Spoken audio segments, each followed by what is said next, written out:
tubariki wana praise, tunaweza tukaketi. Amen. Nipende kukaribisha katika semina yetu ya neno la Mungu. Karibu sana. Kwa wasionifahamu, naitwa Benjamin Robert Munyo, ni katibu wa IFAI. Acha nipende kutoa matangazo kwa dakika chache. Nakusalimu katika jina la Yesu Kristo. Karibu sana katika ibada hii ya semina. Naomba usikivu wako kwa muda mfupi na kuleta matangazo muhimu. Vyoo vyetu vipo upande wa kulia jengo la kanisa, kudhihirisha uhalisia wa nguvu za Mungu katika ulimwengu kwa maisha ya kila siku. Ili lifanikiwe, tunaanza na kuwekeza neno la Mungu kwa vijana ambao wana nafasi kubwa ya kufika hata usikio kufika na kuhubiri na kufundisha neno la Mungu, hasa kwa kutumia advantage ya teknolojia inayokuwa kwa kasi katika kizazi chetu na kizazi kijacho. Tunawezaje? Mungu anayetusaidia. Ebeneza atatusaidia. Sasa kuna kauli ambayo nataka tuiseme kwa wakati huu wote. Nikisema Ebeneza, nitasema Mungu anayesaidia. Tarudia tena Ebeneza, nitasema Mungu yuko hapa leo. Alafu utataja katika maeneo yako ambayo unataka Mungu akusaidie, kama ni biashara, kiuchumi, kama ni ndoa au mafanikio, chochote kile unachokitaji. Tumeelewana vizuri wapendwa wa Kristo Yesu? Tarudia tena. Nikisema Ebeneza, tutasema Mungu yuko hapa. Alafu tarudia tena, nikisema Ebeneza, utasema hata sasa ametusaidia. Anakusaidia katika mambo gani? Una jambo unalotaka Mungu akusaidie, utalitaja mwenyewe. Amen. Haya, twende kwa pamoja kama tuko pamoja, tumeona vizuri. Ebeneza, Mungu anayesaidia, la kwanza. Alafu Mungu yuko hapa. Ebeneza, Mungu anayesaidia. Ebeneza, Mungu anayesaidia. Ebeneza, Mungu anayesaidia. Ebeneza, Mungu anayesaidia. Ebeneza yuko hapa leo. Yupo hapa katika biashara yako, yupo hapa katika elimu yako, hasa mabadiliko katika fikra na maisha yako kabla hata semina haijafika mwisho hapo kesho. Karibuni na Mungu awabariki sana. Napenda kuambia tu na Mungu tusikivu wetu tunauhitaji ili tuweze kusikiliza kile Mungu ambacho amekusudia juu ya maisha yetu. Amen. Amina. Kwa Mungu uweze kushuka mahali hapa na Mungu atawale. Karibu. Unaweza ukasimama kwa miguu yako sasa. Yote yanawezekana alipo Bwana. Yanawezekana alipo Bwana. Yote yanawezekana alipo Bwana. Yanawezekana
sana mapenzi yako katika jina la Baba na la Mwana na la Roho Mtakatifu. Kila mmoja apigie Bwana Yesu makofi. Mshangilie tu Bwana Yesu kwa maombi haya. Mshangilie Bwana Yesu kwa maombi ya ushindi. Piga makofi kwa Yesu. Piga makofi kwa Yesu. Piga makofi kwa Yesu. Ongeza makofi ya shangwe. Haya ya tosha. Makofi ya ushindi. Yesu makofi ya ushindi. Heshima na utukufu ni zako. Karibu ukatumie katikati yetu, katika jina la Baba na la Mwana na la Roho Mtakatifu. Asante Roho Mtakatifu jioni. Asante Mungu wetu kwa sababu uko pamoja nasi tena jioni. Ni neema ya kipekee, ni kibali cha kipekee. Hatuna cha kujifunza, tuna sababu ya kuwasilisha jina lako.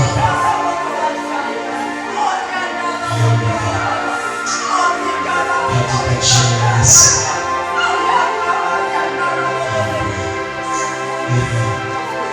Nataka nisome Zaburi sura ya 119 na mstari wa 130. Zaburi 119, wakati umesimama kwa muda mfupi. Zaburi 119 na mstari wa 130. Biblia inasema, kufafanusha maneno yako kuatia nuru na kumfahamisha mjinga. Kufafanusha maneno yako kuatia nuru na kumfahamisha mjinga. Mwambie Mungu jioni leo, wakati neno la kwako linakuja, wakati Roho Mtakatifu analifunua neno la kwako, hebu nipate hii nuru itakayonisaidia kuenenda katika maisha ya ushindi kwenye eneo lolote la maisha kwangu. Isiwe tu ni jioni ya bure, isiwe tu ni semina kama jina, isiwe tu ni muda wa kujifurahisha wenyewe, lakini katika kufafanushwa kwa neno la Mungu kwa uwezo wa Roho Mtakatifu, ile nuru ikafanye kazi kwenye maisha ya kila mmoja wetu. Fungua kinywa chako, mwambie Bwana, chukua nafasi ya kwanza. Ninahitaji nuru katika eneo lolote la maisha kwangu. Kunakoonekana kuna giza, iwe ni kwenye biashara, kuna giza iwe ni kwenye ndoa, kuna giza ni kwenye masomo, kuna giza ni kwenye kazi. Mwambie Bwana, siku leo nipe nuru katika jina la Yesu. Kabarando shebeberiata esipaleshi teberiato bokosi kaya mashando borabazerite esti pusha tabaranto boseberia. Roho Mtakatifu, chukua nafasi. Roho Mtakatifu, tupe ile kweli, tufunulie ile kweli, tupe uelewa wa neno la kwako. Ondoa mazoea ndani yetu Bwana, tusaidie kupokea ile nuru itakayobadilisha maisha kwetu, itakayotuwezesha kwenda katika uhalisia wa mapenzi ya kwako na kuiona nuru katika hatima za kwetu, katika jina la Yesu Kristo. Chochote ambacho kipo kwenye maisha kwetu kama giza, kupitia nuru ya kwako giza hilo likakimbie, kupitia nuru ya kwako giza hilo likakimbie, katika jina la Yesu. Haleluya. Tunakushukuru Bwana Yesu.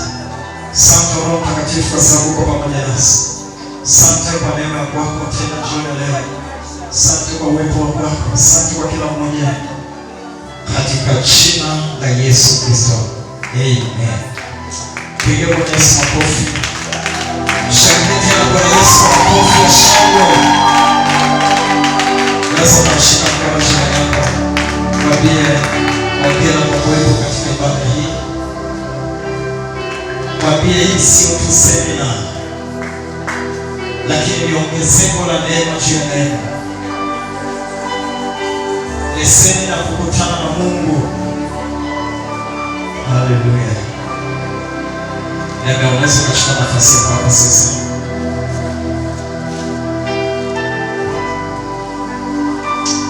Unaweza kuchukua nafasi yako. Dunia kubariki wewe ambaye umefika. Ni fursa ya kipekee na mtakosi heshima kuweza kutambua uwepo wa kila mmoja wetu ambaye umetufikia siku ya leo. Wageni ambao Mungu amewapa nafasi kwa pamoja nasi katika semina hii. Ninaamini kwamba ni kwa ajili ya mpango wa Mungu na lipo jambo ambalo Mungu amekusudia kwa ajili ya maisha yetu. Lakini pia pamoja na kwamba hayuko katikati yetu, Bishop Victor Mugisha, napenda kumshukuru Mungu kwa ajili yake, lakini pia namshukuru kwa sababu ya kutupa fursa ya kuwepo katika hekalu hili kuweza kuendeshea semina hii mahali hapa. Kwa hiyo tunamshukuru sana Bishop Victor. Natambua kwamba yuko hapa, lakini anaweza kama anatufuatilia moja kwa moja kupitia mtandao wetu wa Facebook. Kwa hiyo tunaweza tukamchapia Bwana Yesu makofi kwa ajili ya mtumishi wake Bishop Victor. Amen. Mungu wa mbinguni akubariki wewe ambaye unatufuatilia pia kupitia mtandao wa Facebook. Neema ya Kristo ikae pamoja nawe katika jina la Yesu. Semina hii imebeba kichwa kinachosema tunalo neno la Mungu, tunaishi nalo, lakini ni maumivu, ni huzuni kubwa kama waamini tumeshindwa kutembea katika uhalisia. Kama msingi wetu pale Zaburi sura ya 48 mstari wa kwanza mpaka 14. 48 mstari wa kwanza mpaka 14 anasema, nianze mstari wa 7. Kwa upepo wa mashariki wavuja jahazi za Tarshishi, kama tulivyosikia ndivyo tulivyoona, katika mji wa Bwana wa majeshi, mji wa Mungu wetu. Mungu ataufanya imara hata milele. Tumezitafakari fadhili zako, Mungu, katikati ya hekalu lako. Kama lilivyo jina lako, Mungu, ndivyo na sifa yako hata miisho ya dunia. Mkono wako wa kuume umejaa haki. Mstari wa 11. Na ufurahi mlima Sayuni, binti za Yuda, na washangilie kwa sababu ya hukumu zako. Tembeeni katika Sayuni, uzungukeni mji, ihesabuni minara yake.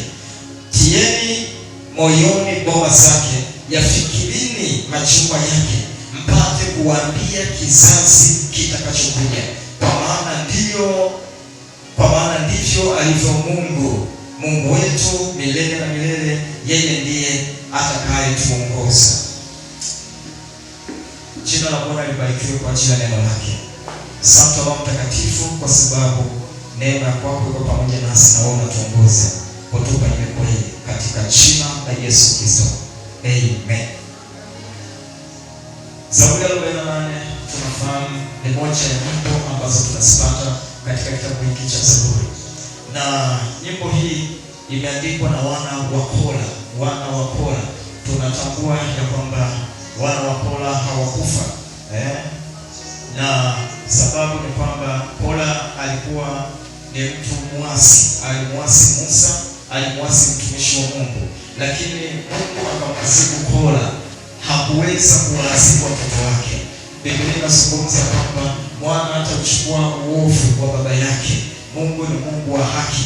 Kwa hiyo wakati baba anamwasi Mungu kupitia Musa, Mungu akamwasibu Kora kama mzazi mwenyewe, lakini akawatunza, akawahifadhi watoto wake. Kwa hiyo wakati huu watoto hawa wamekuwa ni watumishi wa Mungu, wanahudumu katika hekalu. Baadaye walikuja kuwa wahudumu katika hekalu la Mungu. Walikuwa ni waimbaji, lakini pia walikuwa ni walinzi katika hekalu, katika milango ya hekalu. Na moja ya nyimbo ambazo wameandika ni hii Zaburi ya 48 ambayo tumesoma. Wanaandika nyimbo wakimsifu Mungu ya kwamba tulikuwa tukimsikia Mungu akitenda kazi, lakini sasa tumemuona. Tulikuwa tukimsikia, tulikuwa tukijifunza kumhusu yeye, lakini leo tumeona uhalisia wa jinsi Mungu ambavyo anatenda kazi. Tumekuwa tukisikia kwamba Mungu anachukua makini kwa ajili ya mji wa Yerusalemu. Tumekuwa tukisikia kwamba Mungu anachukua makini kwa ajili ya watu wake na taifa kwa ujumla. Lakini sasa tunaona uhalisia jinsi ambavyo Mungu anawasaidia watumishi wake. Kutoka kwenye hiki ambacho wanaimba wana wa Kora, kuna kitu cha kujifunza kama kanuni. Wanasema mstari wa 8, jinsi tulivyosikia ndivyo tulivyoona. Jinsi tulivyosikia ndivyo tulivyoona. Kuna mambo mangapi ambayo tumesikia lakini hatujaona uhalisia wa kwake. Kila mmoja amesikia Mungu anaponya, lakini wangapi ambao wameona uhalisia wa jinsi Mungu ambavyo anaweza kuponya? Kuna watu wengi wamesikia jinsi Mungu anavyosaidia watu, lakini ni watu wangapi tumetembea katika uhalisia wa jinsi Mungu ambavyo anaweza kusaidia watu wake? Ndio maana tuko mahali hapa.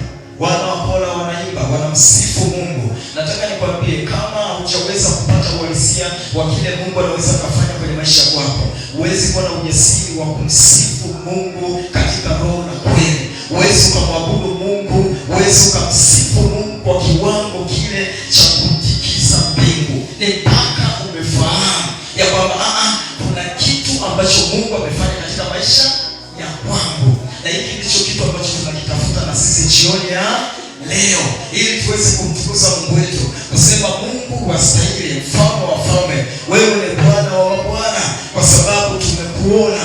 Tulikuwa tukijifunza kuhusu wewe, lakini sasa tuna ujasiri wa kusema hapana, huu ni ushuhuda wa kwangu ya kwamba Mungu unatenda kazi.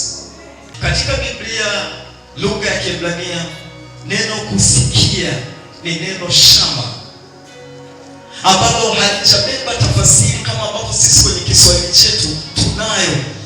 Kiswahili chetu kinatupa kama ni kusikia, ni kupokea taarifa pekee.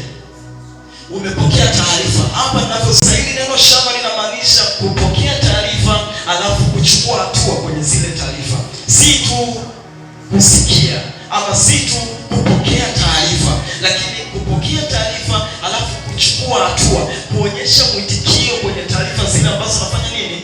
Umezipokea taarifa, alafu ufikie, uende na mchakato kufikia hatua ya kuitikia taarifa ulizozipokea. Kwenye counseling tuna maneno mawili haya, tunatofautisha namna hii. Kuna neno kusikia na kuna neno kusikiliza. Neno kusikia kama ambavyo nimesema ni kupokea taarifa, haina mchakato wote, lakini kusikiliza ni mchakato, tena mchakato wa nguvu, ambao ukivuka stage mojawapo huwezi ukapata uelewa wa kile ambacho unakisikia. Ni kuweza kutafakari juu ya taarifa zilizopo katika kumbukumbu zako. Hatua ya 4 ni kutafuta uelewa. Unatafakari, unachunguza mpaka uhakikishe umepata uelewa juu ya taarifa ulizozipokea, na uishi pale unahakiki uelewa ulionao kwenye taarifa ulizozipokea. Hapa ndipo mtu utakuta aishi kusikiliza kile alichofundishwa, anaenda kutafuta vitabu, anaenda kutafuta maandiko mengine, anaenda kufungua Biblia mwenyewe kujisomea. Mwamini anayesikiliza vizuri ndiye anayeona matokeo. Na huyo anayesikiliza vizuri si mtu ambaye anasikia neno Jumapili au katika ibada kama hii alafu anaenda anafunika. Ila mwamini anayesikiliza vizuri ni yule ambaye anabaliza kusikia jambo alafu anaenda kukaa, kutafuta kwa kina, kudadisi, kujifunza. Maana nyingine zilizochificha za hili neno kusikiliza ni uelewa, ni kujifunza, ni kuweka umakini, uthabiti katika kile unachokisikia. Kwa hiyo katika hii Zaburi ya 48 kama ingeweza kuandikwa katika tafsiri hii, maana yake ingeweza kuandikwa kwamba kama tulivyoelewa ndivyo tulivyoona, kama tulivyojifunza ndivyo tulivyoona, kama tulivyosikiliza ndivyo tulivyoona, kama ambavyo tuliweka umakini katika kusikia, kujifunza, tukapata uelewa wa kile tulichokuwa tunafundishwa, ndivyo tulivyoona. Ndio maana yake.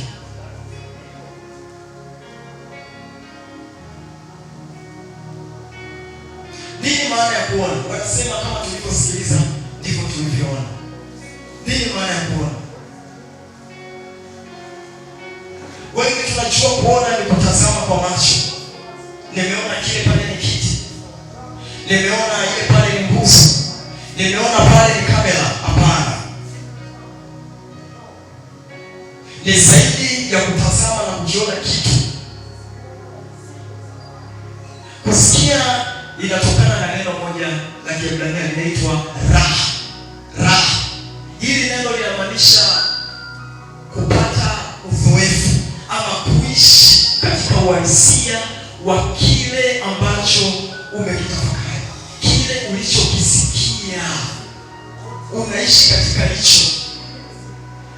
Kwa hiyo tukisema kwamba Mungu ana uwezo wa kuponya ugonjwa, kwa hiyo wewe unaishi katika uhalisia huo ya kwamba kweli Mungu anaponya ugonjwa. Sijaona kwa mtu mwingine, lakini nimeona katika maisha ya kwangu ya kila siku. Kwa mfano, mwamini unapaswa kuomba, Mungu anajibu maombi. Je, umepata huo uhalisia wa jinsi Mungu ambavyo anajibu maombi? Tuna ujasiri sana wamini, tunaweza kusimama tukahutubia watu wengine, tunaweza kusimama na tukasema maneno ya kishujaa sana, lakini ni watu ambao adui anatuchinda tukibaki wenyewe, kwa sababu ule uhalisia hatuna katika maisha yetu. Sema nakataa hali hiyo katika jina la Yesu jioni ya leo. Nakataa hali hiyo katika jina la Yesu jioni ya leo. Kwa hiyo tumepata maneno mawili, kusikia na kuona. Wameona Mungu amesaidia mji wa Yerusalemu. Wameona Mungu amepigana vita dhidi ya maadui waliokuwa wanainuka katika mji wa Yerusalemu. Walikuwa wakisikia kwamba Mungu anaweza akapigana vita kwa ajili yao. Lakini sasa wanasimama na wakora wanasema hapana, tumemuona Mungu akiupigania mji wa Yerusalemu. Tumemuona Mungu akiusaidia mji wa Yerusalemu. Na jioni ya leo tukaone Mungu akitenda kazi kwenye nyanja mbalimbali za maisha yetu katika jina la Yesu. Kwa hiyo ni kanuni gani sasa? Target ya kwetu ni kuelewa kanuni za kuweza kutusaidia kutembea katika uhalisia sasa, uzoefu ama kuishi katika uzoefu wa kile ambacho Mungu anasema kutuhusu sisi. Kuna maandiko mengi Mungu anazungumza kutuhusu sisi. Lakini je, kanuni gani zinaweza zikatusaidia kuishi katika uhalisia huu? Jambo la kwanza ni kusikiliza neno la Mungu. Hili ndilo jambo la kwanza. Na kama ambavyo tumesema, maana ya kusikia, kusikiliza, kujifunza, kuelewa, pata tafakari ya kina, kudadisi kiundani, kuhakikisha unapata uelewa juu ya taarifa fulani. Taarifa, neno la Mungu limebeba taarifa za kutosha juu ya maisha yetu. Lakini ni mara ngapi tumepata uhalisia wa kile ambacho tunakipata katika hizo taarifa? Wewe unasoma tu Mathayo 7:7, ombeni nanyi mtapewa. Baba nimekuja ninaomba. Nini kitu? Kusikiliza. Unasikiliza nini? Nini ambacho unasikiliza? Kuna mambo kadhaa naweza nikataja machache ambayo ni kama mlango ama malango katika kujifunza neno la Mungu. Na hiki ndicho ambacho tunahitaji kukisikiliza. Hiki ndicho tunahitaji kukielewa. Mlango wa kwanza ni ahadi. Wakati wote unapofungua Biblia kwako kuweza kusoma neno la Mungu, unachokutana nacho ni ahadi. Ahadi. Jambo la pili ni kanuni. Na jambo la tatu ni maonyo. Maonyo. Ni kupitia ahadi ndipo tunafahamu jinsi Mungu alivyo. Ni kupitia ahadi ndipo tunafahamu jinsi Mungu ambavyo ana sifa gani. Ndipo tunafahamu upendo wa Mungu. Ndipo tunafahamu nguvu za Mungu. Ndipo tunafahamu uwezo wa Mungu. Kwa hiyo unapotafakari juu ya neno la Mungu ukakutana na ahadi, si tu kuangalia Mungu umesema ya kwamba utanibariki. Angalia nyuma ya neno nitakubariki kuna nini? Lazima utakuta inafunua juu ya Mungu wako anaweza kufanya nini kwenye maisha yako. Na hizi ahadi ndizo zimebeba mambo yote mazuri tunayohitaji kwa ajili ya kusababisha nyanja yoyote ya maisha kwetu iweze kwenda katika uhalisia wa maisha ushindi. Nyanja yoyote. Andiko la Peter wa pili, waraka wa pili wa Petro. Za thamani ili kwamba kwa hizo mpate kuwa washirika wa tabia ya uungu, mkiokolewa na uharibifu uliomo duniani kwa sababu ya tamaa. Anasema ametukirimia mambo yote yapasayo nini? Uzima. Tumeingia katika njia ya kupokea mambo yote mazuri yapasayo kusababisha uzima kwenye nyanja mbalimbali za maisha yetu. Lakini mambo haya Peter anasema yamefungwa katika mfumo wa ahadi. Kiwako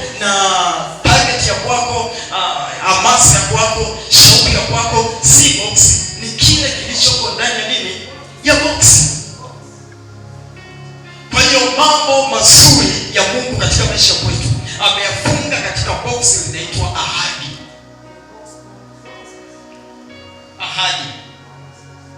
Ahadi.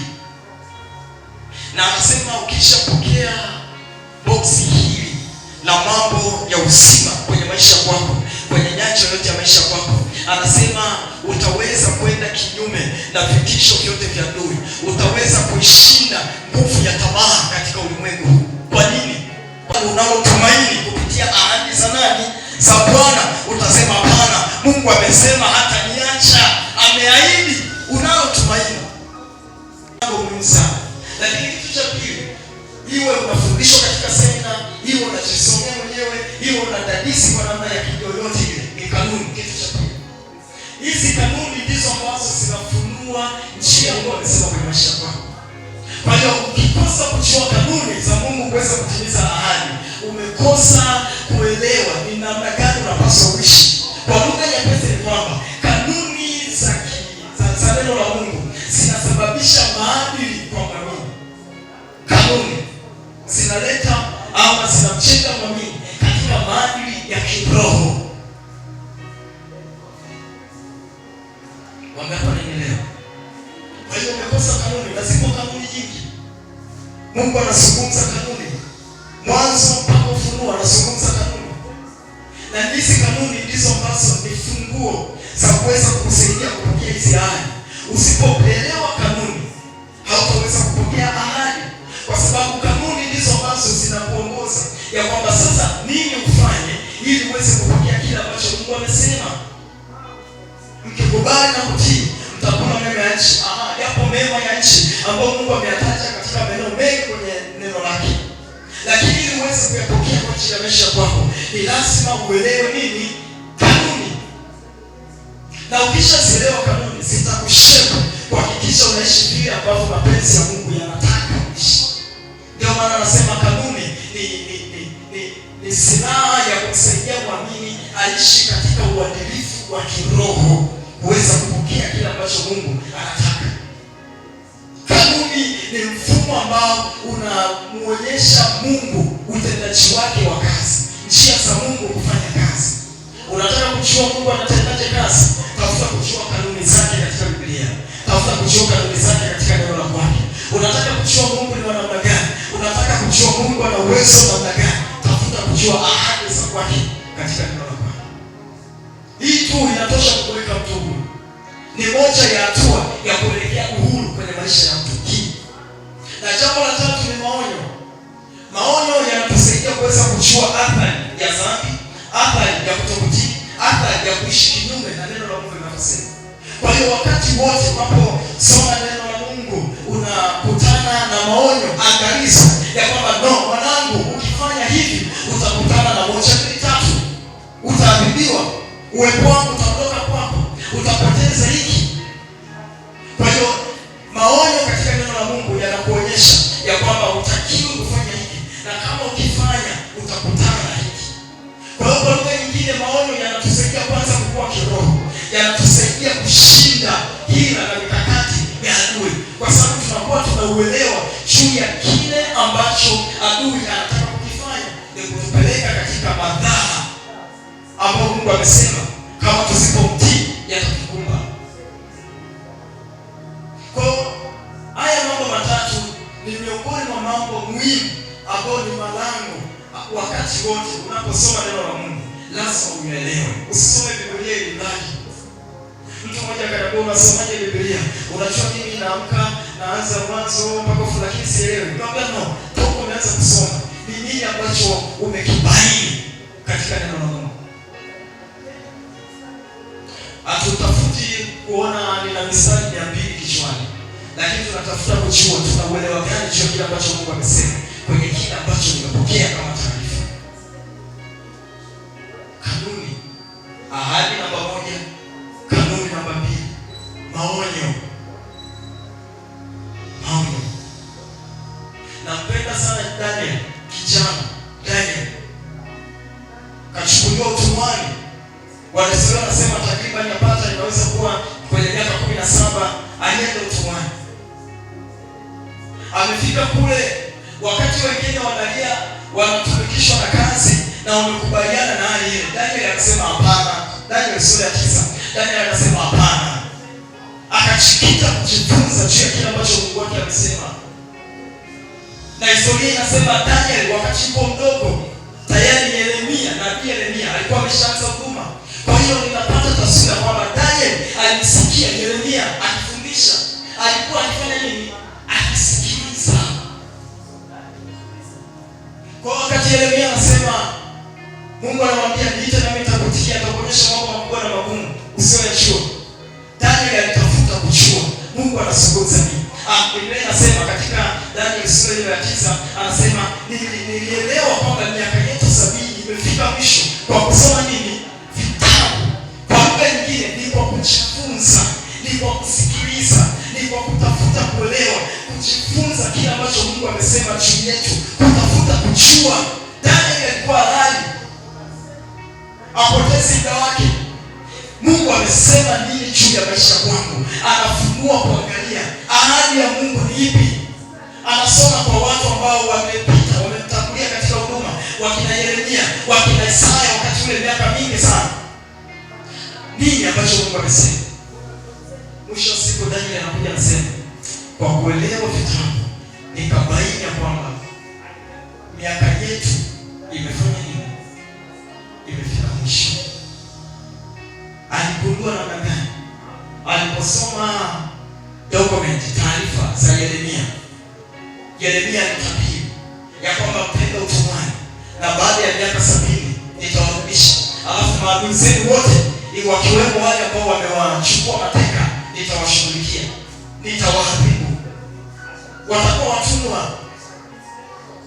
Kwa hiyo Daniel akasema, aha, kumbe siri ndio hii.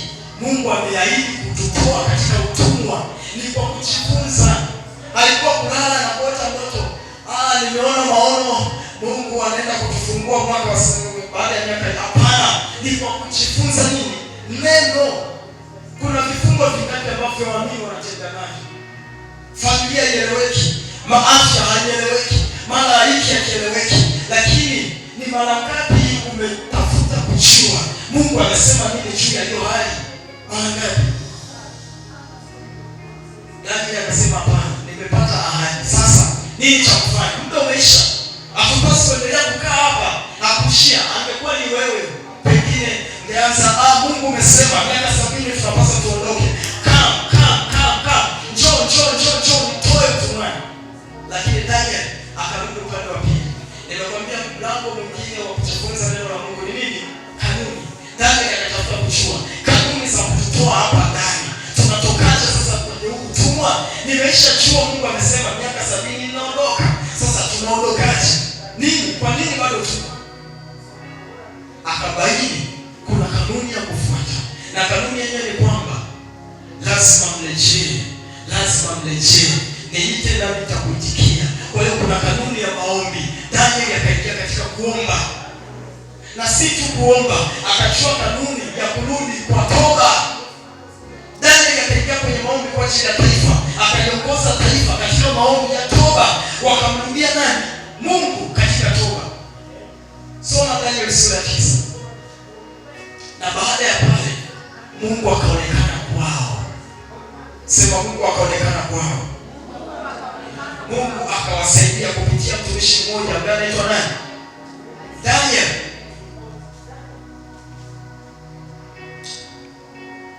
Ni mpaka Daniel alipogundua, au ni mpaka mtu mmoja alipogundua ya kupitia kujifunza, kupitia kusikiliza kwa makini, ya kwamba ahadi yangu ni kwamba mnaenda kutoka utumwani baada ya muda huu.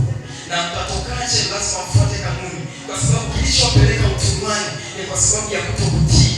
Sasa rejeeni katika kanuni, ndipo mtajua jinsi mnavyotenda kazi, njia zangu za kutenda kazi.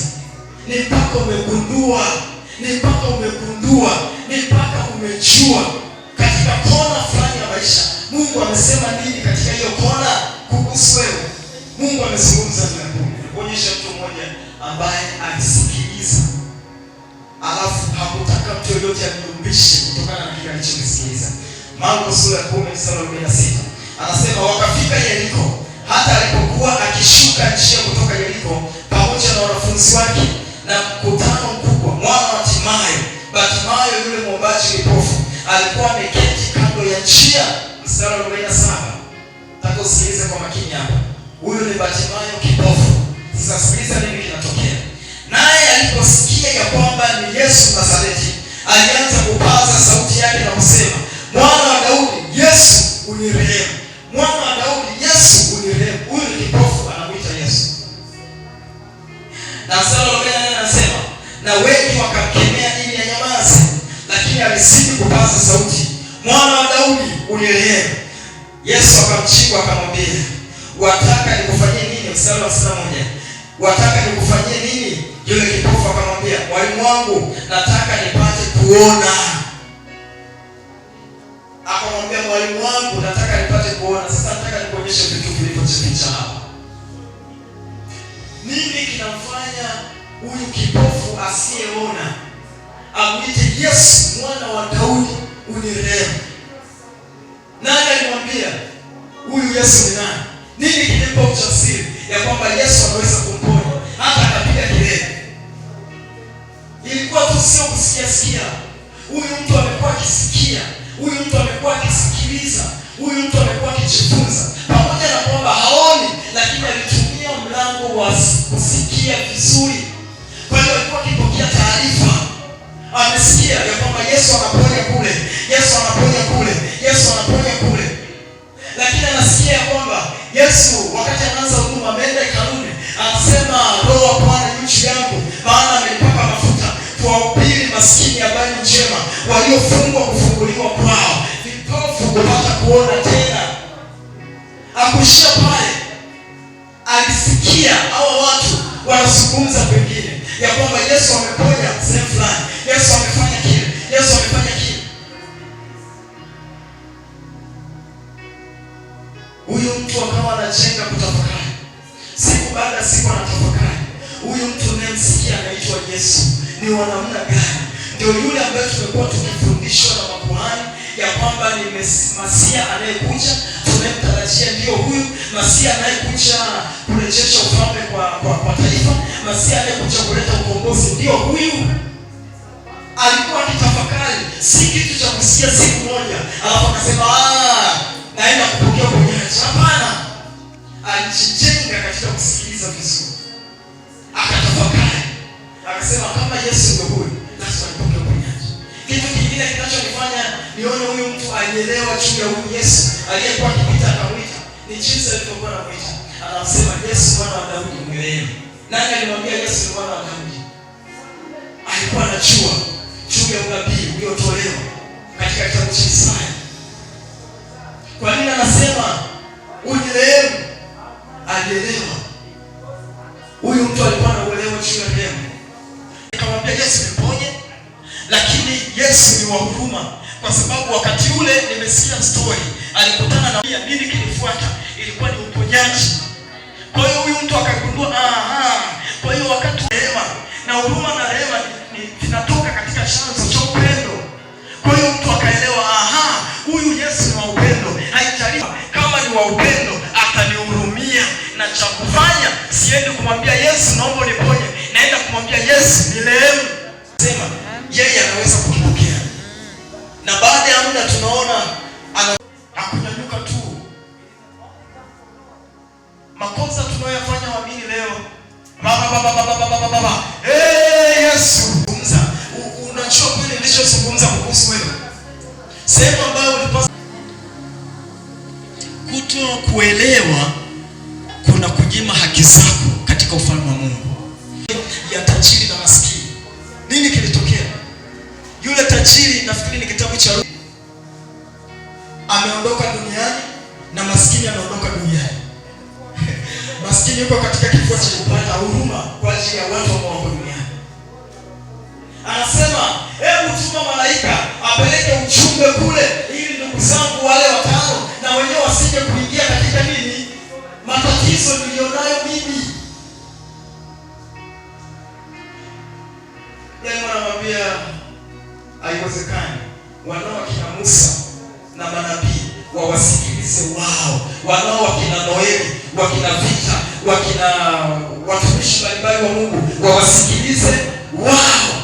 Anasema wawasikilize wao, sio wawasikie.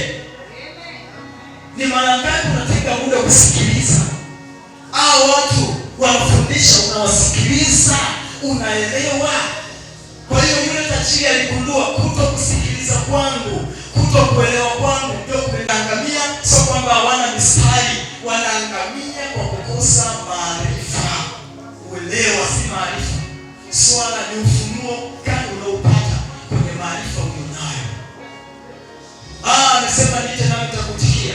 Yeremia 33, takuonyesha mambo makubwa usiyojua. Kwa hiyo ingia kwenye maombi, Bwana nionyeshe mambo yasiyo kawaida. Hebu njoo tulia. Tafuta kweli katika hilo neno ya kwamba atakuonyesha mambo makubwa. Nini ambacho anakizungumzia hapa? Hauwezi ukaifahamu hii kweli mpaka umekuwa na huyo masa anaitwa Roho Mtakatifu. Kwa sababu Roho Mtakatifu katika Yohana sura 16, Yesu anasema Roho Mtakatifu atatuongoza katika kweli. Atatuongoza katika kweli, kweli yote. Kwa nini kweli yote? Kwa nini asisema atatuongoza katika kweli? Ni kwa sababu kwenye kila eneo la maisha ya mwanadamu, kila kona ya maisha ipo kweli iliyohitajika ili hilo eneo liwe vile mtu anavyotaka. Labda uandike hii sentence. Katika maisha ya kwangu, maisha ya kwako unaoishi, kona yoyote, iwe ni kona ya kibiashara, kona ya ndoa, kona ya uzao, kona ya afya, kona ya uchumi, kona yoyote ile, kona ya kielimu, vijana, kuna kweli imewekwa tayari kwa ajili ya hilo eneo ambayo wewe unapaswa kuitumia ili hilo eneo liwe vile unavyotaka wewe. Kwa hiyo andika, kwenye kile eneo la maisha kwangu ipo kweli ambayo imewekwa ili mimi eneo hilo la maisha liwe vile ambavyo mimi nataka liwe kwa ajili ya mapenzi ya Mungu. Sio liwe vile unavyotaka wewe kinyume na mapenzi ya Mungu, hapana. Sasa swali linakuja, ukweli ni kwamba ni kweli ngapi ulizonazo kwenye maeneo mbalimbali ya maisha yako? Una kweli ngapi kuhusu elimu? Una kweli ngapi kuhusu mafanikio? Una kweli ngapi? Mathayo sura ya 16 mstari wa 17 ni kuonyesha kitu ambacho ni muhimu sana. Mtu anasema inawezekanaje kwamba kila eneo kuna kweli? Twende kwenye Mathayo sura ya 16 mstari wa 17. Tunajifunza nini ambacho tunapungukiwa kuona uhalisia wa kile ambacho Mungu amesema. Mathayo sura ya 16 mstari wa 17 anasema, Simoni Peter akajibu akasema, wewe ndiwe Kristo mwana wa Mungu aliye hai. Nami nakuambia, mstari wa 18, nami nakuambia wewe ndiwe Peter, na juu ya mwamba huu nitalijenga kanisa langu, wala malango ya kuzimu haitalishinda. Mstari wa 19, nami nitakupa wewe funguo za ufalme wa mbinguni, na lolote utakalolifunga duniani litakuwa limefungwa mbinguni, na lolote utakalolifungua duniani litakuwa limefunguliwa mbinguni. Yesu anazungumza na Peter, anamwambia juu ya mwamba huu, Yesu mwenyewe, nitalijenga kanisa langu, na malango ya kuzimu. Malango yanatafsiriwa kwa Kigiriki kama eneo lolote ambalo wakuu labda wakuu wa taifa, wakuu wa nchi wanakaa kwa ajili ya kuweka mikakati ya kufanikisha mambo fulani kwenye mji wa kwao. Kwa hiyo katika mtazamo huu wa kile ambacho Yesu anazungumza hapa, ni malango ni juu ya chochote kile ambacho adui anakifanya kwa ajili ya kupanga mkakati wa kuleta uharibifu, kuleta mauti kwenye maisha ya mtu. Kwa wakati unaingia kwenye vita, unaomba juu ya kila aina ya mkakati ambao unapangwa na wakuu wa giza kwenye maisha kwangu au eneo lolote la maisha. Sasa Yesu anamwambia, nitalijenga kanisa, malango ya kuzimu hayatanishinda. Kulijenga kanisa juu ya mwamba kuna sheria kuzaliwa upya, kuna sheria wokovu, kuna sheria kwamba mtu ameokoka, amezaliwa upya. Yeyote ambaye ameokoka kumwamini Yesu kwa Bwana na Mwokozi wa maisha yake, amejengwa juu ya mwamba ambaye nani? Ni Kristo. Lakini garantii ya ushindi wake au kuwa umeokoka haimaanishi utaishi maisha ya ushindi. Nyundo, kuwa nimeokoka haimaanishi utaishi maisha ya ushindi. Haiwezekani. Tumeokoka, lakini si wote tunaishi maisha ya ushindi. Kwa kulitambua hilo, Yesu anarudi tena mstari unaofuata, anasema nitakupa funguo. Kwa Kiingereza ni keys, sio keys. Funguo, sio funguo mmoja, funguo na malango ya kuzimu hayatanishinda. Funguo ni nini? Kweli. Kwa hiyo nitakupa, unapokuwa umeokoka, umeingia kwenye mfumo wa kuwa na funguo, uko kwenye mfumo tayari. Yule ambaye hajaokoka hayupo kwenye mfumo wa kutembea katika hizi funguo, hawezi akaifahamu kweli. Mtu ambaye hajaokoka hawezi akafunuliwa kweli, lakini mtu ambaye ameokoka ameingia katika nyumba ya kupata nini? Kweli. Ni sana mtu ambaye amekabidhiwa nyumba, kapewa funguo kuingia ndani, lakini funguo zingine za vyumba vyote anaambiwa kwamba kwenye nyumba hii, funguo zote za vyumba vingine, kila chumba kina kazi maalum. Haleluya! Kila chumba kiko kwa ajili ya kazi maalum. Kila chumba kimebeba kitu fulani kwa ajili ya maisha yako. Kwa mfano, labda chumba hiki kimebeba viatu, yani viatu vya aina yote unavyotaka viko kwenye chumba hiki. Chumba hiki kimebeba nguo zote unazozitaka ziko hapa. Chumba hiki kimebeba vyakula vya aina yote viko hapa. Chumba hiki kimebeba magari. Hiki chumba ni chumba cha magari, ni gereji ya magari ya aina yote ya wewe unayoyataka. Chumba hiki ni kwa ajili ya kupata mambo kadha wa kadha, lakini funguo zake ukishaingia ndani ziko hapo. Labda kuna kabati hapo, alafu kuna vitabu viko hapo. Kwa kila funguo iko ndani ya kitabu kimoja baada ya kingine. Ufunguo wa chumba chenye magari uko ndani ya kitabu kimoja. Ufunguo wa chumba cha vyakula uko ndani ya kitabu fulani. Vyote vimewekwa hapo. Kwa hiyo huyu mtu anaambiwa huwa pana ufunguo wa kuingia kwenye ile nyumba ambayo ukienda unapata kila kitu unachotaka mle ndani. Amini, anafungua milango ya hivyo vyumba vinaitwa ahadi. Si kila mwamini. Ufunguo unaohitajika ni kweli, na ufunguo lazima upate kupitia kujifunza kile ambacho neno la Mungu linafanya nini? Linasema. Kama ambavyo kwenye hii nyumba funguo ziko kwenye vitabu, kuna shelf ya vitabu pale, lakini funguo ziko hapa, ambapo ukisoma hiki kitabu kinaitwa labda kitabu kinaitwa tunasema magari.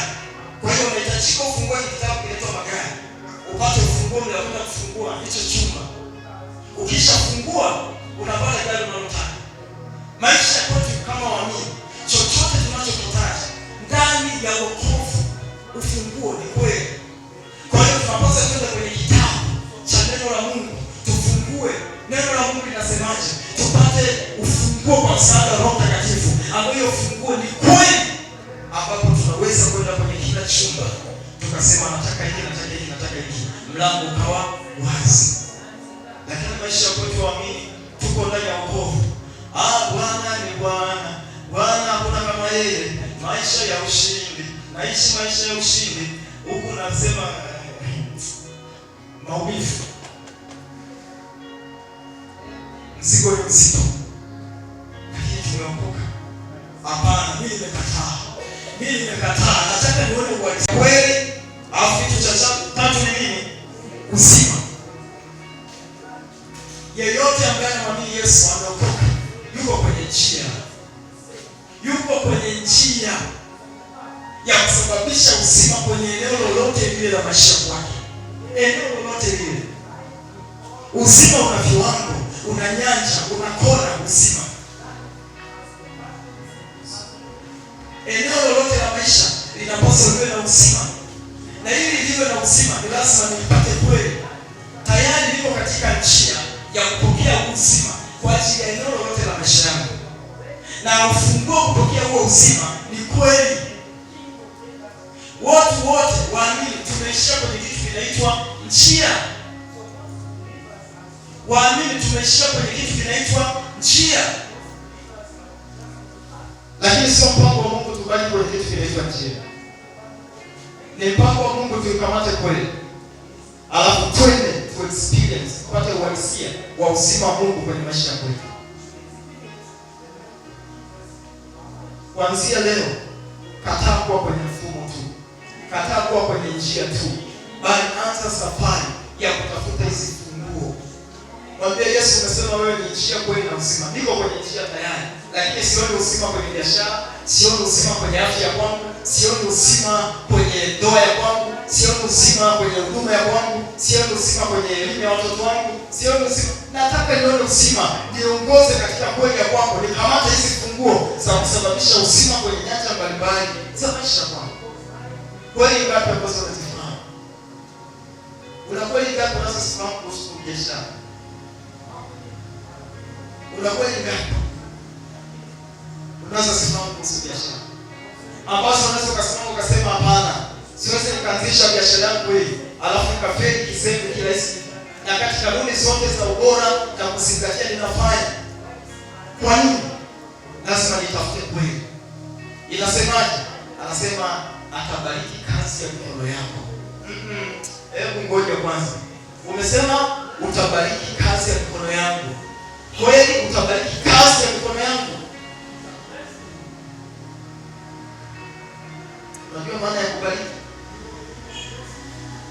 Nakwambia atabariki kazi ya mikono yako.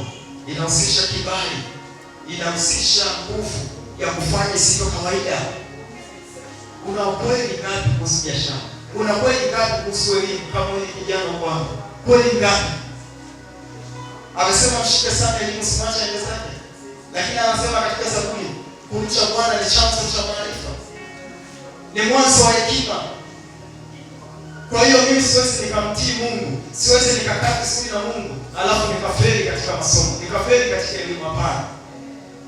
Kuna kanuni tu mimi mwenyewe nitakuwa nimekosea. Nini ambacho nakielewa? Nina kweli ngapi kuhusu ndoa? Mtu mmoja akaniambia, unajua mtumishi, wewe umewahi mapema. Kabla no. Mimi ni kijana mdogo kwa muonekano wa mwili na umri. Lakini nilichitu, nilikamanda. Wakati nasoma historia wa kina Koya, tulikuwa ni mtu majitu, marefu yamepanda hewani, yamejaa. Kwa hiyo na mimi ukinitazama usinichukulie katika muonekano wa macho. Nilijitu limepanda hewani, lina mapana 800. Kwa hiyo adui anajua nini kinanifanya niwe hivi, ile kweli. Kwa nini ambacho ninacho kuhusiana na ndoa? Yesu anasema, enyi waume wapendeni wake zenu kama Kristo anavyopenda. Nampenda mke wangu. Nini ambacho nilijifunza? Ni kweli ipi ambayo Roho Mtakatifu alinipa kuhusu ndoa? Katika andiko hili, Yesu anapenda kanisa lake. Nini anafanya kwa ajili ya kanisa? Wewe anasema utumishi wake ni kama mboni ya jicho lake. Wewe ukagusa kizembe mtumishi wa Mungu. Wewe ukagusa kanisa lake Yesu, alafu Yesu akakuangalia. Hawezi. Ana huo muda kupoteza Yesu. Unagusa kanisa langu ambalo nimekufa unajua mateso ambayo Yesu aliyapata msalabani. Nilikuwa nasoma historia, unaambiwa micheledi ambayo Yesu alikuwa anatumia kumpiga ilikuwa ikipigwa inaondoka na nyama, na kuna wakati walipiga utumbo ukatoka nje. Mateso ya namna hii. Yesu na wakati alisema hamna, kama ni sema tu mapenzi yako yatimizwe Bwana, sio ya kwangu. Yesu kama mtu alifika mara kuona hii ni hatari, ni maumivu mazito, lakini mapenzi yako yatimizwe ili kanisa, ili nijenge kanisa, watu waolewe. Kwa Yesu alikufa kwa ajili yangu, kwa ajili yako kama kanisa. Anakupenda, anachukua makini kwa ajili yako, analinda, anakulinda, anapigana vita kwa ajili yako. Hakuna chochote kinachoweza kunuka kinyume na wewe, kwa sababu Yesu anakuchukulia wewe.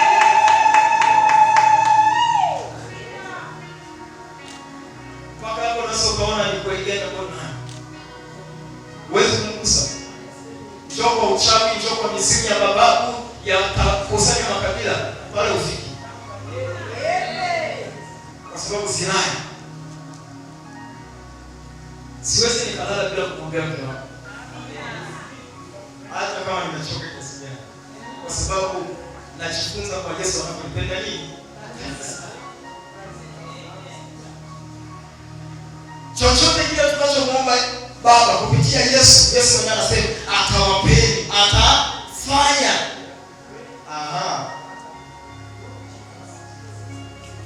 Natakiwa nichukue wacha. Kwa mimi sifanye chochote bila kuwa na ufunuo. Kile Mungu amesema napaswa kufanya na yeye ananiwezesha kufanya. Lazima nitafute nini? Kweli. Lazima nitafute kuelewa Mungu amezungumza nini? Anazungumza kwa namna gani? Ni kweli kiasi gani na wewe ni mwimbaji, wewe ni mhubiri, ni mtumishi wa namna yoyote. Wewe unajua nataka kuwa mwimbaji mkubwa, nataka kuwa mtumishi wa Mungu mkubwa, nataka kufanya kile. Ni kweli ngapi unaanza kuhusiana na huduma? Kesho upepo utakuja, utakupiga kwala. Sio kwangu. Kwa sababu ninaifahamu, kweli ninaifahamu ni kwamba amesema anainua watu kwa ajili yangu. Amesema ananipa kibali popote ninapokwenda. Popote ninapokwenda najua kibali cha Bwana kiko juu yangu. Lakini katika Mathayo 28, Yesu mwenyewe anasema, "Nendeni mkawafanye watu kuwa wanafunzi, mkiwafundisha kuyashika yote niliyoagiza. Alafu mimi nitakuwa pamoja na ninyi." Yesu yuko pamoja na mimi wakati huu. Kwa popote kule ninapokwenda, Yesu yuko na mimi. Si mimi ninayefanya, ni yeye. Paka hapo kufeli katika huduma ni siku ya kufa. Sisi tumeelewana. Ile kweli inakupa stamina ya kusimama. Sema, Roho Mtakatifu nisaidie kuifahamu kweli. Yesu anaweza kufanya chochote kwenye maisha yako. Anaweza kubadilisha historia ya maisha yako. Ni mpaka umefahamu kweli, ufunguo. Unaweza Bwana, unaweza Bwana, unaweza Bwana, unaweza Bwana. Jambo jingine la pili ambalo linaweza kukusaidia kuweza kupata uzoefu wa kile Mungu anasema ni imani. Nitaelezea kwa ufupi alafu tutaendelea kesho. Imani. Pointi ya kwanza ni msingi wa kujenga. Pointi ya pili ni mpaka unapata maarifa ya kile neno la Mungu linasema, ndipo imani yako inajengeka. Warumi 10:17 anasema imani chanzo chake ni nini? Kusikia. Na kusikia sio kusikia habari za mitandaoni ambayo haina utukufu wa Mungu, lakini kusikia habari njema za nini? Neno la Mungu. Ndipo imani inajengeka. Sasa imani ni nini? Waebrania 11:1. Tutumie Waebrania hii kuweza kutafasiri imani. Waebrania sura ya 11:1 anasemaje? Anasema imani ni nini? Ni kuwa na hakika ya mambo yatarajiwayo, ni bayana ya mambo yasiyoonekana. Imani ni kuwa na hakika ya mambo yatarajiwayo, ni bayana ya mambo yasiyoonekana. Neno hakika hili ni nini? Limetafasiriwa katika lugha ya Kigiriki kama hypostasis, ambalo linamaanisha mambo matatu. Nataka niataje haya. Nafikiri tutaishia hapa. Jambo la kwanza ni ujasiri. Mtazamo chanya juu ya taarifa ulizozipokea. Mtazamo chanya juu ya yule ambaye umepokea taarifa zake. Ujasiri wa kimtazamo, ujasiri wa kiakili. Lakini jambo jingine ambalo hili neno hypostasis linatupatia ni kwamba imani ni kama nyenzo ya kupokea kitu kutoka kwa Mungu, ama nyenzo ya kupokea kitu katika ulimwengu wa roho. Lakini kitu cha tatu ni kwamba imani ni mwitikio wa utii juu ya kile ambacho neno la Mungu limesema. Imani ni mwitikio wa utii juu ya kile ambacho Mungu amezungumza. Sasa tukianza na hili jambo la kwanza, imani ni ujasiri. Ujasiri juu ya kile ambacho Mungu amezungumza, ya kwamba taarifa ambazo unazipokea juu ya kile Mungu anawewe. Ni ujasiri wa ndani, ujasiri katika nafsi, ujasiri katika akili. Haijalishi ni mazingira kiasi gani yanainuka, lakini sitabadilisha mtazamo wangu kumwelekea Mungu. Tumsome Peter katika kitabu kile cha Mathayo 18:28. Nafikiri kwa sababu ya muda andika tu alafu tutasomea nyumbani. Mathayo sura ya 18:28 ni habari ya Peter. Peter anamuona Yesu anakuja juu ya maji anatembea. Anamwambia, kama ni wewe Bwana, niruhusu na mimi niweze kukufuata. Niite. Yesu akamwambia njoo. Mwita ambaye ni nani? Yesu. Alipokea taarifa juu ya kila ambacho Yesu anazungumza kuwa yeye anaweza akakifanya. Pokea taarifa zingine tena, akaanza kuzama kwa sababu ya taarifa zile zilikuja kukinza muonekano wa mawingu wakati huo, ngurumo na mawimbi ya sauti. Juu ndicho kinachokuua, kile ambacho ukijua ndicho kinakumaliza, kukunyanyua na kukutupa chini. Kwa wakati wote hofu inakuja kwa sababu labda ni biashara, kama sina uelewa wa kimungu katika ile eneo wa kutosha, akiwa atainua maarifa ya kwake, hauwezi. Wakati wamefanya na wamefeli, wewe nini ambacho kinakupa ujasiri wa kwenda kuanza? Ibilisi anakuja na taarifa mpya, alafu anaanza kwa kusema Mungu amewaambiaje? Yaani anataka kusikia uelewa ulionao wewe kwenye kile ambacho Mungu amesema unaweza kuwa. Kwa kama Mungu amesema wewe utakuwa kichwa si mkia, ibilisi akija hata sema neno jipya, atakuuliza neno lile. Sara na Ibrahim, Mungu anamtokea Sara na Ibrahim, anamwambia Sara, nenda kupokea mtoto. Sara akacheka. Malaika akasema, ni jambo gani la kumshinda Mungu? Maana mtu anacheka. Sara aliangalia, nimeshafika uzee, ninawezaje nikapata mtoto tena? Mazingira ya nje ya Sara yakatoa taarifa ya kwamba kile ambacho malaika anatoa kama taarifa ni kitu ambacho hakiwezekani. Sara akakosa stamina ya kuendelea kusimama, akapoteza mtazamo wake chanya juu ya kile Mungu anachokizungumza.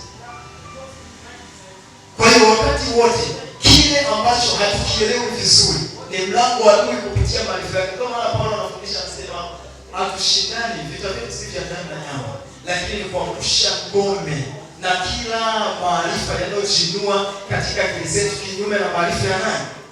Ya Mungu. Hiyo ndio vita yetu ya kwanza. Lakini jioni ya leo Mungu atupe kushinda katika jina la Yesu. Jioni ya leo Mungu atupe kusimama katika jina la Yesu.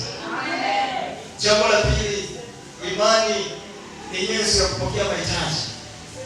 Ya kwamba kupitia kuamini unakuwa ni kama mkono wa kupokea kitu katika ufalme wa Mungu.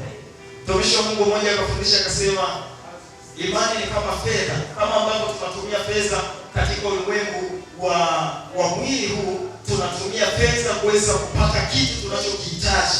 Na katika ulimwengu wa roho, imani ni nyenzo ya sisi kuweza kuonyesha katika ufalme wa Mungu na kuweza kupokea kile tunachokihitaji. Kwa hiyo wakati wote ninapohitaji kitu, labda ninahitaji kupata maji, lazima niende dukani, nilipe hela, nipokee maji. Lakini katika ufalme wa Mungu, kile ninachokihitaji lazima niende na imani. Imani hii itasababisha mimi nipokee kitu ninachokitaka katika ufalme wa Mungu na kukisilisha katika ulimwengu wa mwili. Ni wangapi hapa wana nyenzo za kupokea kitu kutoka katika ufalme wa Mungu na kusilisha katika ulimwengu wa mwili?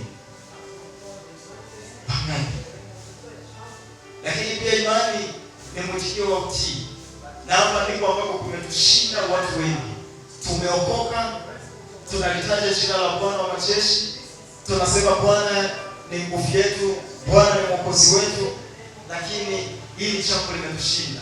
Imani sio kusema ninaamini. Imani si tu kusema nina ujasiri, lakini imani ni utii, mwitikio wa utii. Kila ambacho Mungu amesema, tumejifunza juu ya ahadi na kanuni ya kwamba lazima utii juu ya kanuni za kifalme. Kwa hiyo utii ni udhihirisho wa kwamba unaamini. Kuchukua hatua za imani ni kudhihirisha kwamba una imani juu ya kile ambacho umepokea taarifa kwacho. Swali, ni mara ngapi tumechukua hatua za kuonyesha ushindi? Ni mara ngapi tumedhihirisha hatua za ushindi? Imani sio ujinga. Imani ni kuchukua hatua juu ya mambo ambayo tunaamini kuwa yanatokea kesho, lakini tunaanza kuchukua hatua zake za kusababisha hicho kitu kesho kitokee leo. Kwa kama nina biashara, kwa sababu nina ujasiri wa kile Mungu amesema ya kwamba atanitangulia katika kila ninachokifanya, atanibarikia, atabariki kazi ya mikono yangu, ataninua kutoka mavumbini na kuniketisha juu pamoja na wafalme. Silali usingizi, ninaanza kufanya maandalizi ya kuwa huyo mtu mkuu ambaye Mungu anamzungumza anaenda kumuinua. Naanza kufanya maandalizi ya hii biashara ambayo Mungu anasema ananibariki na kwenda kunifanikisha. Kwa hiyo imani sio ujinga kwamba sasa kwa sababu ninaamini ninakaa kusubiria kuona Mungu akifanya. Ni kuchukua hatua. Imani ni kuchukua hatua, ni mwitikio wa utayari kuona mambo yasiyowezekana kwa akili za binadamu, unayachukulia hatua kana kwamba ni mambo ambayo yapo katika mjongeo wa kutokea wakati wowote. Naweza kuimagine kile ambacho kinafanyika hapa. Sema sasa inakuwaje? No, chochote ambacho tunakifanya hapa ni taswira ya imani tulionayo ya kwamba Mungu anaipeleka wapi huduma ya Ebeneza. Chochote ambacho kinafanyika ni usilisho wa imani ya kwamba ni wapi ambapo tunakwenda. Tunajua Mungu anatupeleka kule, lakini tunaanza kufanya maandalizi sasa. Tunaanza kufanya yale mambo ambayo tukifika kule tutayafanya. Kwa hiyo tunaanza kuyafanya sasa. Kama ni mwanafunzi, ninaamini kwamba naenda kuwa mtu wa kwanza darasani, ninaanza kufanya mambo ambayo mtu wa kwanza darasani huwa anayafanya. Kwa kama mtu wa kwanza anatumia masaa 4 kujisomea, mimi siwezi nikajisomea masaa moja tena. Nitaanza kusoma kama yule mtu anavyosoma. Hiki ndicho ambacho tunakihitaji kama waamini, kuweza kusababisha mambo yatokee kwenye maisha yetu ya kila siku. Kwa nini kinaweza kikasababisha uhalisia kwenye maisha yetu? Jambo la kwanza, kupata uhalisia kile ambacho Mungu amesema, ni kusikiliza kwa makini, kujifunza kwa ufasaha kile ambacho neno la Mungu linasema. Na kitu cha pili ni kujikita kuangalia mtazamo wako chanya juu ya kile ambacho Mungu amesema unaweza kukifanya. Jinsi ambavyo Mungu amesema utakuwa, atafanya kwenye maisha yako. Kwa hiyo unaanza kufuatilia, kujenga ufanisi katika mtazamo chanya, unaanza kujenga uhalisia wa kupokea katika imani ama kupitia nyenzo ya imani. Unaanza kujenga uhalisia wa kusababisha kitu kitokee kupitia kutii kwako. Kwa kuna mambo mawili, lazima ujifunze neno la Mungu ambalo hili neno la Mungu linajenga imani. Ukijifunza neno la Mungu kalielewa, unapata ile kweli ambayo ni funguo katika maisha. Chochote kile kinahitaji funguo ambao ni kweli. Na baada ya pale unahitaji kuamini juu ya kile ambacho Roho Mtakatifu amekupa kupitia neno la Mungu ili uweze kuona matokeo. Inawezekana. Mungu anaweza akafanya kile ambacho kinaonekana hakiwezekani. Mungu anaweza akabadilisha historia ambayo inaonekana kuwa ni mbaya, akatengeneza jina jipya kwenye maisha ya mtu. Mimi ninaamini na ninamwamini Mungu 100%. Jinsi nilivyokuwa jana sivyo nilivyo leo, na sitakuwa hivi kesho, kwa sababu Mungu ananipeleka kwa viwango vingine, ananipeleka kwa spidi sio kawaida, na anafanya hivyo na kwako pia katika jina la Yesu. Anafanya hivyo pia kwako. Amina. Unaweza ukasimama kwenye kiti cha kwako.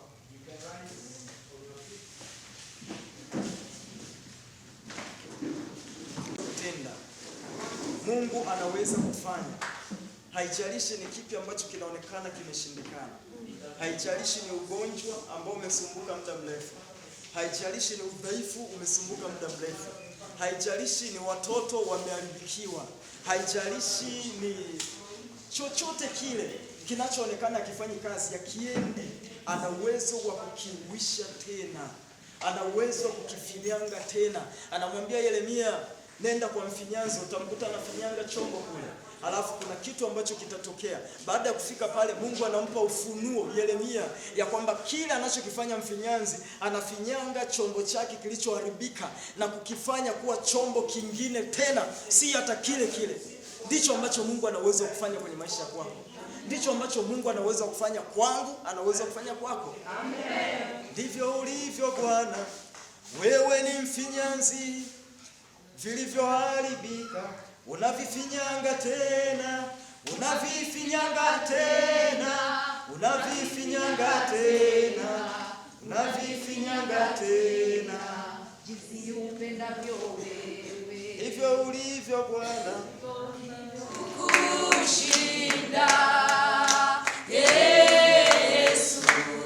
Mungu ana uwezo kile ambacho kimeharibika akikifanya kwa kitu kipya, hata kama kilikuwa katika kiwango ambacho si cha kuheshimika, lakini Mungu akikifinyanga tena hakiwezi kikarudi katika kiwango kilichokuwa nacho. Kama akitoshi kukidhi uhitaji ulionao, kitoe kwa Mungu, alafu Mungu atakupa kinachotosheleza uhitaji ulionao. Nikaamini hilo neno, nikafungua Biblia kutafuta ni kweli Mungu anathibitisha neno hili kwa namna gani. Nikakuta Mungu amesema, wapeni watu vitu nanyi mtaongezewa, kiasi cha kujaa na kufanya nini? Kusukwa. Nikasema aha, hii simu ina thamani ya shilingi ngapi? Mungu, ninaitoa hii. Kabla ya hapo nikapata wakati mgumu, nini ambacho naweza nikatoa? Wakati nazungumza Roho Mtakatifu akaninongoneza juu ya simu. Sema inawezekanaje? Sema ndio hiyo. Nikatii. Nikatoa kila kitu kwenye simu, nikaflash simu, nikaipaki kama vile ndio inatoka dukani. Na Roho Mtakatifu akaniongoza wapi pa kuipeleka. Baba mmoja na familia ni mchungaji, nikashika simu nikapeleka pale. Na kumbe yule baba simu yake ilikuwa imeharibika. Kwa hiyo ilikuwa ni Roho Mtakatifu mwenyewe. Kwa hiyo yeye wakati anaomba anasema, Mungu nisaidie nipate simu pengine. Na mimi huku Roho Mtakatifu ananiambia, sasa ulikuwa unataka kutoa simu ndio ipeleke pale. Na wakati napeleka pale, sijui nini nitafanya, nitawasilianaje na mlengo wangu wakati huo, niko nchi ya mbali, sijui cha kufanya, hakuna mawasiliano tena. Lakini baada ya takriban miezi mitatu, hii ni fursa, itakuwa ni kupoteza muda kama tutakuwa kwenye semina na mtu mmoja ambaye hajaokoka asipate fursa ya kuweza kumruhusu Yesu akatawala kwenye maisha yake. Kama uko hapa, hii ni fursa ya kipekee. Lazima ukaja mbele tukaomba pamoja.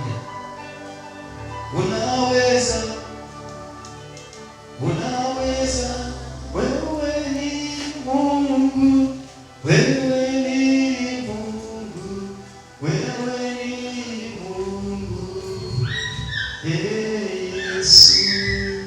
Ninaamini kuna mtu mmoja ambaye anafinyanga. Kuna mtu mmoja una udhaifu, unasema nataka nione Mungu anayeponya. Yeye anasema kwa kupigwa kwake sisi tumepona.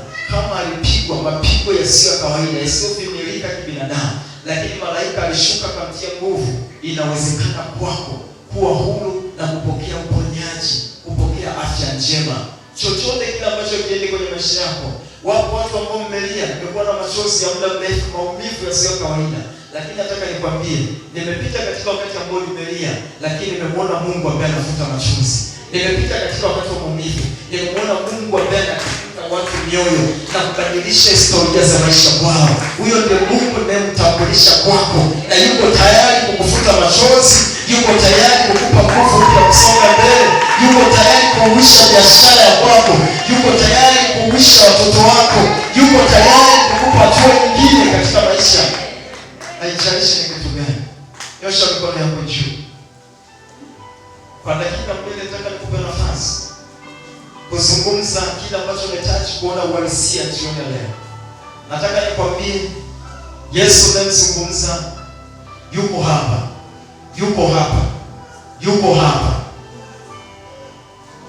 Haiwezekani kuondoka vile ulivyoingia. Haiwezekani kuondoka vile ulivyoingia. Haiwezekani kuondoka vile ulivyoingia. Nuru inapofika giza linakimbia. Nuru inapotawala giza haliwezi kuonekana. Hakuna vita baina ya nuru. Jando barabara zibelishe mibaya. Rindo kazata barando musha. Haya mazando bonya nabaya. Estibesha hito baka.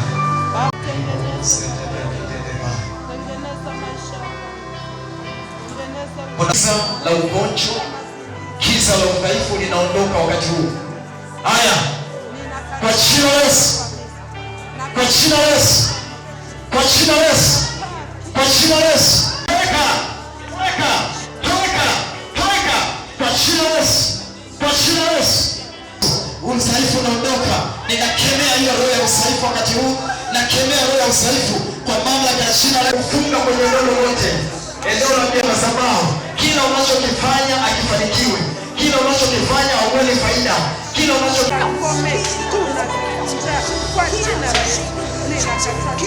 Yupo mtu amekata tamaa hapa, yupo mtu amefika mwisho hapa, yupo mtu kavunjika moyo, haoni tumaini, haelewi jina la Yesu Kristo.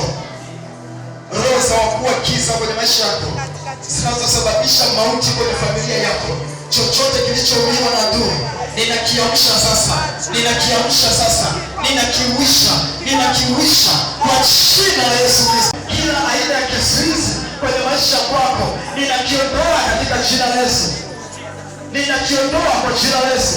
Ninayeyusha huo mlima katika jina la Yesu. Mamlaka ya giza, lakini kila kukicha adui anazidi kukamata fikra za vijana katika jina la Yesu. Isiwe kwa watoto wako leo, isiwe kwa watoto wako leo, isiwe kwa watoto wako leo. Kila nguvu ya giza iliyokamata vijana wako ikaiwachie huru, ikawachie huru, ikawachie huru. Nguvu za giza, nguvu za kichawi, kila aina ya wakuu wa giza waliokanda kwa vijana, ninapiga mamlaka zao, ninapiga mamlaka zao. Haleluya.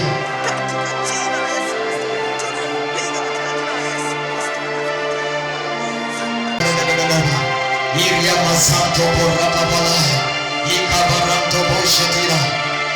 Katika jina la Yesu. Amen. Jambo lingine,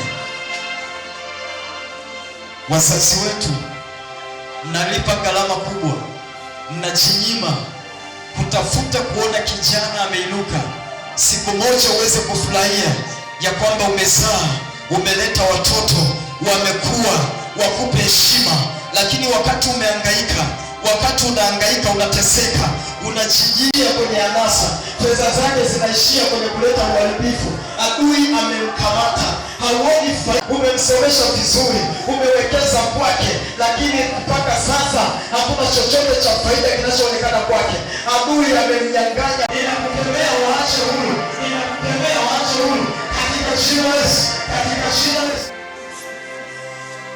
katika jina la Yesu. Bwana Yesu, watumishi wako wanyosha mikono yao juu wakiwa wamebeba sadaka zao, ikawa ni mlango wa kusababisha uhalisia mpya kwenye maeneo mbalimbali ya maisha yao, kuona ukuu wao katika familia zao, nguvu mpya katika biashara, elimu za watoto wao, elimu zao, nguvu ya kupata utajiri. Ukamfanikishe kila mmoja jioni leo kupitia sadaka hii, ikawe manukato, ikawe msukumo wa kutenda kazi kwenye maisha yao. Unaweza ukatoa katika hapo.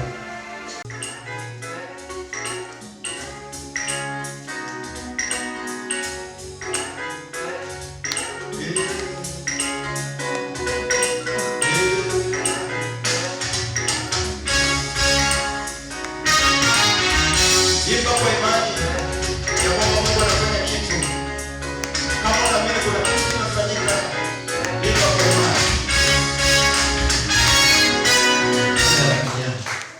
Na kama wewe mama uko hapa, ni vyema kama watoto wako wapo karibu, tafuta watoto wa jirani, njoo nao. Uponyaji wa mtoto wa jirani ni uponyaji wa nyumba yako pia. Mungu wa mbinguni akubariki. Tumefika mwisho. Shika mkono jirani yako. Napenda kuwashukuru watu wote ambao wamefika na nimefurahi. Praise Mungu awabariki. Lakini pia nashukuru Mungu kwa ajili ya mama yangu pale, Mama Eva. Mungu akubariki sana. Watu wote Mungu awabariki. Kesho tutaendelea na mambo saa 9 kamili. Usikose. Wangapi wanasema imekaa vizuri? Wangapi kuna kitu ambacho wamebarikiwa siku ya leo? Basi kwa kumalizia, wakati tunasalimiana, tunatawanyika, kama kuna kitu ambacho Mungu amefanya siku ya leo, aidha amefungua, kuna nuru umepata katika ufahamu wako katika nafsi, waone hawa media team, waone huyu, alafu na mtumishi wa Mungu Ebenezer yuko pale nyuma, uweze kutoa ushuhuda wako kwa dakika 2 tu baada ya kuwa tumemaliza hapa. Kwa tunahitaji kama kuna kitu ambacho Mungu amefanya kupitia mafundisho, kupitia maombi, waone hao watumishi wa Mungu wape shuhuda ya kwako, itakuwa imekaa vizuri. Lakini pia kesho tutaendelea, tutawapa watu nafasi ya kutoa shuhuda zao. Mungu wa mbinguni akubariki. Unapotoka hapa ikawe baraka, ikawe heri. Nyosha mkono wako nikutakie baraka katika jina la Yesu. Baba, ikawe baraka kwa ajili ya utukufu wako kwa kila mmoja aliyehudhuria semina hii. Anapotoka mahali hapa ukamtangulie, aingiapo na atokapo akauone wema wako, kile alichokiamini kikaleta matokeo kwenye maisha yake katika jina la Yesu. Mikono yako yake ikawe ya baraka, ukampe kibali na ukamtangulie kwa nguvu za uwezo wako. Malaika wa uwepo wako waende pamoja naye kule anapokwenda, akaukute ushindi katika jina la Yesu.